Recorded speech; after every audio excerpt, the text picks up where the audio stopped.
আসসালামু আলাইকুম প্রিয় বন্ধুরা, সবাই কেমন আছেন? কি বিশ্বকাপ ফুটবল আসলো রে ভাই, বাংলাদেশে কি হইচই লাগাইলো। এখন জনপ্রিয় হলো দুটি দলই, ব্রাজিল আর আর্জেন্টিনা। এখন কথা হলো, মাঠ থেকে মাসির দরদ বেশি। ভাই এখন দেখলাম অনেকে যে নিজের পকেটের টাকা খরচ করে বড় বড় ব্যানার বানায়, বড় বড় পতাকা বানায় ব্রাজিল আর্জেন্টিনার। দেখলাম 1 মাইল 2 মাইল দূরা পতাকা টাঙ্গায়। ভাই রে ভাই, আমি বলি কি কি লাভ? নিজেদের পকেটের টাকা খরচ করে কি লাভ? মাঠ থেকে মাসির দরদ কেন বলছি জানেন? কারণ দেখেন নিজের দেশের অবস্থা।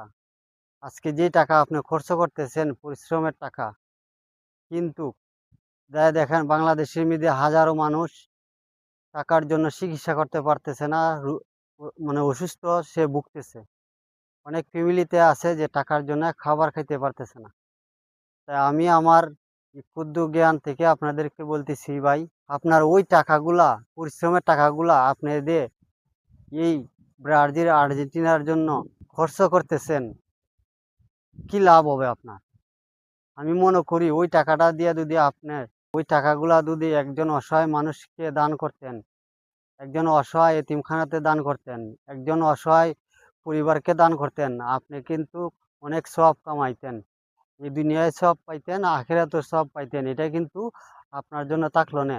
আমরা যে ব্রাজিল আর্জেন্টিনার জন্য এতগুলা টাকা পয়সা খরচ করি, কি লাভ?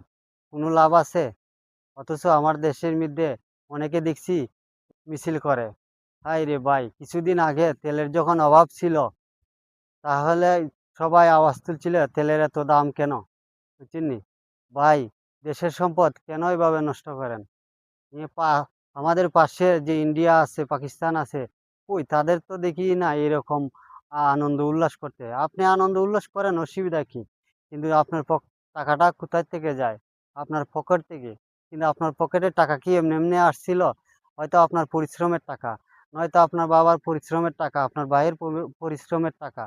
ওই টাকাগুলা আমরা কি করি? যে অন্যের জন্য যে ব্যানার বানাই, এই আপনার বড় বড় দেখছি, অনেক জায়গায় দেখছি বড় বড় পর্দায় না লাখ লাখ টাকা খরচ করে। কি লাভ? আমি মনে করি না এখানে কি লাভ। ওই টাকাটা যদি একদম গরিব অসহায় মানুষের প্রতি দান করতেন, অথচ দেখলেন ওই মানুষটা আপনার প্রতি এত কৃতজ্ঞ থাকলো না, আপনার প্রতি এত ভালোবাসা থাকলো না, বুঝছেন? ওই মানুষটা আপনার মন থেকে আপনার জন্য দোয়া করলেন না, আর এই দোয়া আপনার এই দুনিয়ায় তো পাইলেন না, আবার আখিরাতেও আপনি তার দোয়াটা পাইলেন না। এখন